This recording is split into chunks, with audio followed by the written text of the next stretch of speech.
in a thriving black community where you could find refuge from discrimination and violence in the days when racism was at its peak. Such communities existed in the United States during segregation, and at least 200 of them were established by 1888. But as time passed, many of these communities disappeared from the map, completely erased from history. You may ask, how is that even possible? Why were these towns deliberately hidden and erased? And what can we learn from this dark and troubling part of American history? In this video, we will reveal some of the major black towns now hidden underwater or transformed into something else, and their black inhabitants displaced. The first is the Seneca Village in New York City. Seneca Village, a once thriving African-American community, was established in 1825 on the outskirts of New York City at a time when African-American residents were facing legal segregation and discrimination throughout the country. At its height, the village covered an area from 82nd Street to 89th Street on Manhattan's Upper West Side, with approximately 300 black residents living within its borders. The people of Seneca Village had a deep sense of community and worked hard to build a prosperous and thriving neighborhood. Many black residents were property owners, with a rate 5 times higher than the city's average. Seneca Village had 3 churches, a school, and various small businesses, such as a grocery store, a shoemaker, and a blacksmith. However, the residents of Seneca Village faced many challenges, including discriminatory laws that restricted their freedoms and opportunities. As the city of New York began to expand and urbanization took hold, many wealthy New Yorkers sought to improve the area by creating a large park, which is now known as Central Park. In 1855, the New York State Legislature passed the act to lay out a public park in the city of New York, which authorized using the eminent domain to seize land to create Central Park. The residents of Seneca Village were accused of being a public nuisance and were forced to leave their homes to make way for the park's construction. The community was disbanded by 1857, and the residents were forced to relocate somewhere else, mainly to Manhattan's Lower East Side. The erasure of Seneca Village is one of many examples of systemic racism and forced displacement of black communities throughout American history. The people of Seneca Village had built a thriving and prosperous community against all odds, only to be pushed aside by the government and the wealthy elite. The loss of Seneca Village was a traumatic event for the African-American residents who were forced to leave their homes and businesses behind. Today, the only remnant of Seneca Village is a commemorative plaque dedicated in 2001 to the Lost Village. The story of Seneca Village serves as a reminder of the many vibrant black communities lost due to discrimination and systemic racism in the United States. But while this seems traumatic, many African Americans in Alabama faced a more devastating incident. Before we get into that, we'd like to introduce a new segment called Black Business Spotlight. Part of our mission is to uplift and empower the culture, and a great way to do that is by supporting black-owned businesses. So today, we'd like to share with you a company that focuses on empowering the community through reading and education. DTR 360 Books. Hey, what's going on, family? Assalamu alaikum, shalom, shalom, hotep, Islam, Alafia. So listen, DTR 360 Books is the fastest online bookstore right now. All right, we have everything from comic books. All right, we have everything from history books. That's right, we got this bad boy. We have everything like health books, and we got children books, religious books. Listen, anything, you name it, we got. All right, definitely. Listen, click the link in the bio, DTR360books.com, and find out what's all the hype about. Listen, a reading people is a rising people. So let's rise, family. You can't go anywhere without proper education. Peace. It's so important that we buy black and keep the dollar in our community. If you'd like to support DTR 360 Books, click the first link in the description. Now let's get back to the video. Hey, it's me. In Alabama, Lake Martin is a beautiful destination in Alabama, famous for its crystal clear waters, boating activities, and stunning sunsets. However, the lake has a dark history that few people know. Underneath the tranquil waters of Lake Martin lies the ruins of Kowalja, a once thriving African-American community founded in the late 19th century. Kowalja was established by John Benson, a formerly enslaved person who had purchased thousands of acres of land in Alabama and sold it to other African-American families. The community grew and prospered with its black-owned railroad and was home to the Kowalja Academic and Industrial Institute. This school provided education and vocational training to African-American students. The school helped prepare generations of African-American students to succeed in a world often hostile to them. Unfortunately, Kowalja's success was short-lived. The rise of the Ku Klux Klan and a lack of economic opportunities for African-Americans in the area led to the community's decline in the 1920s. By the 1950s, the once thriving community had all disappeared. In the 1960s, 1950s, the Alabama Power Company purchased the entire land to build a hydroelectric dam, which led to the creation of Lake Martin. The loss of Qualja was a devastating blow to Alabama's black community. It is just one of the many mind-boggling examples of how black communities in America were systematically destroyed and forgotten throughout history. Despite this erasure, efforts are being made to preserve the memory of Qualja and honor its legacy. The Qualja Historical Society was established to preserve and promote the history of Qualja and its contributions to Alabama and the United States. The society has created a museum that showcases the community's rich history, including exhibits on John Benson and the Qualja Academic and Industrial Institute. The society also organizes tours of the area and hosts events celebrating Qualja's heritage. In addition to the work of the Qualja Historical Society, other organizations are also working to preserve and honor the community's memory. The Alabama Historical Commission has designated Qualja as a historical site, and the National Park Service has recognized the town's contributions to the civil rights movement. The legacy of Qualja lives on through the efforts of those who seek to honor and remember the community and its contributions to Alabama and the United States. And this is not the only city underwater, as right below the serene water of Lake Lanier is a land that was once thriving with human activities, Oscarville in Georgia. Lake Lanier in Georgia is a popular destination for weekend getaways, attracting visitors with its abundant fishing, boating, and other recreational activities. The lake spans over 38,000 acres and has over 692 miles of shoreline. It is located in the northern part of Georgia and serves as a major source of water supply for the city of Atlanta. However, what many people don't know is that the lake has a dark past. It sits on top of the ruins of Oscarville, a thriving African-American community that was destroyed as far back as 1912. Oscarville was a small black community located in the northeastern part of Forsyth County, Georgia. The community was established in the late 1800s and was home to over 100 black families. The residents of Oscarville were hardworking farmers, carpenters, and other tradespeople who were able to establish a self-sufficient community despite the oppressive Jim Crow laws at the time. In September, 2 alleged assaults against white women were reported in the county. 2 black men were arrested, along with 4 accomplices. Shortly after, the body of a white resident was found, and several black residents were named as suspects. To provide safety, 1 suspect was transferred, but a mob of angry white residents gathered outside the jail. They seized and beat another suspect to death before hanging him in the town square. After the trials and executions, a group of white men, known as Night Riders, began a campaign of terror against the black residents of Oscarville. They burned homes, churches, and schools, forcing black families to flee the area. More than 1,000 residents were displaced in the aftermath of the violence. The land where Oscarville once stood was eventually purchased by the Army Corps of Engineers, who built Lake Lanier on top of the remains of the destroyed community.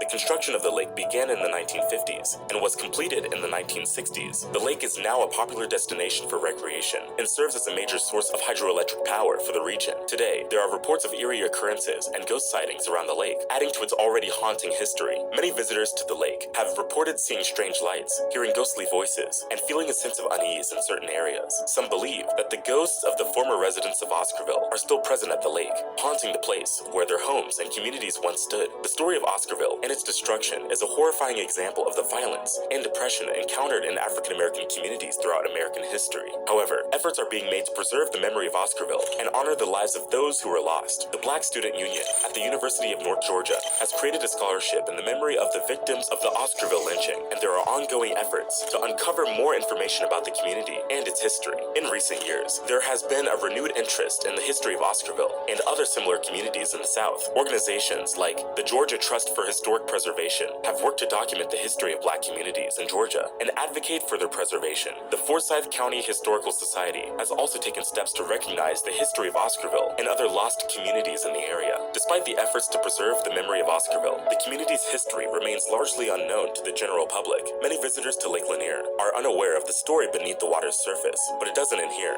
Vanport in Oregon is another place now buried underwater. Vanport in Oregon. During World War II, the United States witnessed an unprecedented surge in its manufacturing and industrial sector. To support the war effort, this period saw the rapid growth of shipyard industries, which became vital in producing warships and military supplies. One of the shipyards was located in Vanport, Oregon, which quickly became the second largest city in the state. The shipyard industry offered job opportunities, and many people migrated to the city in search of work. As the demand for labor increased, African Americans from the southern states were drawn to the shipyard industry in search of better job opportunities. However, due to systemic racism, the Albina neighborhood was the only place where black people could legally reside. The Albina neighborhood soon became too small to accommodate the growing population, and a solution was needed to address the housing crisis. Vanport was built as a temporary solution to house these new workers. The city was built on a floodplain, and this decision would have devastating consequences. At its peak, Vanport housed 40,000 residents, with 40% of them African American. Unfortunately, in 1948, disaster struck the city when the Columbia River flooded the neighborhood. The floodwaters destroyed the town within a day, displacing over 18,500 families, more than a third of whom were Black Americans. The aftermath of the flood exposed the systemic racism that existed in Oregon. White supremacists attempted to keep Black Americans out of the state, and the state legislature passed laws to preserve the state predominantly white. The Oregon Black Exclusion Laws restricted Black people from owning property or settling in the state, a practice that continued for several years. Even after the laws were repealed in 1956, the legacy of systemic racism lived on. The former residents of Vanport never forgot their lost community and fought for years to preserve its memory. The Vanport Mosaic Festival is held annually to honor the lives lost and celebrate the city's rich history. The festival showcases the city's diverse cultural heritage and aims to educate people about the history of Vanport. The festival features a variety of events, including live performances, exhibits, and oral histories from former residents. The legacy of Vanport still resonates with the residents of Portland today. The city has a troubled history of racism and segregation, with the African American population facing numerous obstacles, including access to education, housing, and job opportunities. However, in recent years, the city has progressed in addressing these issues and has launched various initiatives to improve the quality of life for the African American community, including affordable housing, job training, and education programs. The Vanport Mosaic Festival is a testament to the resilience of the former residents of Vanport who fought to preserve the memory of their lost community. While progress has been made in recent years to address the legacy of systemic racism in Portland, much work still needs to be done to achieve equality and justice for all. Next is Sasana, a former village in Alabama, now home to a large lake. But before we get into it, make sure you like this video, telling stories. We're changing lives and waking the culture up. Now let's get back into it. Sasana Village in Alabama. Sasana was one of the most prosperous and thriving small towns in Tallapoosa County, Alabama. This charming farming community boasted a wealth of businesses, including a bank, sawmill, grist mill, post office, and even its own gold mine, situated on Blue Creek between Curry's Point and Still Waters. Sasana was a beacon of hope for pioneers seeking a new life in the American South. But sadly, Sasana's bright future was not to be. In the early 20th century, the construction of Lake Martin resulted in the town's submergence underwater. The once vibrant streets and bustling businesses were lost forever, leaving only memories and scattered remnants of the past. According to Alabama Living, the flooding of Sasana resulted in the relocation of over 900 bodies from cemeteries in the area. This poignant fact underscores the depth of loss experienced by the people of Sasana, who saw their homes and loved ones swept away by the rising waters. Despite its tragic fate, Sasana's legacy lives on in the hearts and minds of Alabamians and history buffs alike. The town's former glory is evidenced by the wide range of businesses it once supported, including a gold mine, a school, 2 mercantile stores, a grist mill, a flour mill, a sawmill, a blacksmith shop, and a church. These varied enterprises served as a testament to the ingenuity and perseverance of the people of Sasana, who built a thriving community from the ground up. And lastly, it is the once vibrant Ferguson Town in South Carolina. Ferguson Town in South Carolina. Ferguson, South Carolina, was once a thriving lumber town, founded in the 1880s by Francis Beadler and Benjamin F. Ferguson. The town was established to support the operations of the Santee River Cypress Lumber Company, which was responsible for harvesting old-growth timber from the Blackwater River wetlands in central South Carolina. The firm owned and controlled over 165,000 acres of land, mainly of bald cypress timber. The founders of the Santee River Cypress Lumber Company were both northern lumbermen from Chicago who saw an opportunity to capitalize on the rich timber resources of the South. They purchased large tracts of land and built a sawmill and a kiln to process the timber into finished products, such as railroad ties and lumber. Ferguson was constructed to house the workers operating the sawmill and other facilities. To attract workers to the town, Beadler and Ferguson invested in the infrastructure of the new village. They built paved streets, provided indoor plumbing, and installed street lighting with coal gas. The company town system was used to exploit workers, who were paid in an untransferable currency that could only be used at the company store. The town's workers and their families depended entirely on the company for their livelihoods, as there were no other sources of employment in the area. Despite exploiting workers, the town of Ferguson thrived for several decades. The sawmill's cut wood, and the kiln produced treated wood products, including creosote-infused railroad ties. The post office began operations in 1890, and the town had several businesses, including a bank, a hotel, and a general store. The town's residents had access to various services and amenities, such as a school, a church, and a library. However, the Santee Cypress Company shut down its Ferguson operations in 1915, which led to the town's decline. Workers were laid off, and the post office shut down in 1917. Ferguson became a ghost town, abandoned and forgotten. Over time, the buildings fell into disrepair and were eventually demolished. In the following years, the land that was once Ferguson was repurposed for various projects. The Santee Cooper Power and Navigation Project, which began in 1939, included the construction of the Santee Dam downstream from the Ferguson site. The lake's shallow waters covered most of the town's site, including its streets, buildings, and cemetery. Today, Ferguson is a submerged ghost town that lies beneath the surface of Lake Marion. Despite its disappearance, the legacy of Ferguson lives on. The lumber industry, which was once the town's lifeblood, is still an essential part of the economy of the South, and many companies continue to harvest timber from the region. The town's story is a reminder of the industry's impact on local communities and the importance of fair labor practices. The submerged town is also a unique site for divers and history buffs who can explore the underwater remains of the town. Lake Marion, which covers an area of about 110,000 acres, is a popular spot for fishing, boating, and other Told y'all I'd be going underwater researching. I told y'all that, didn't I? When the submarine exploded,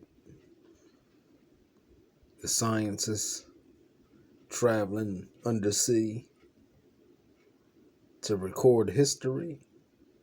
I told y'all what's going on underwater that they not telling us. Let's go.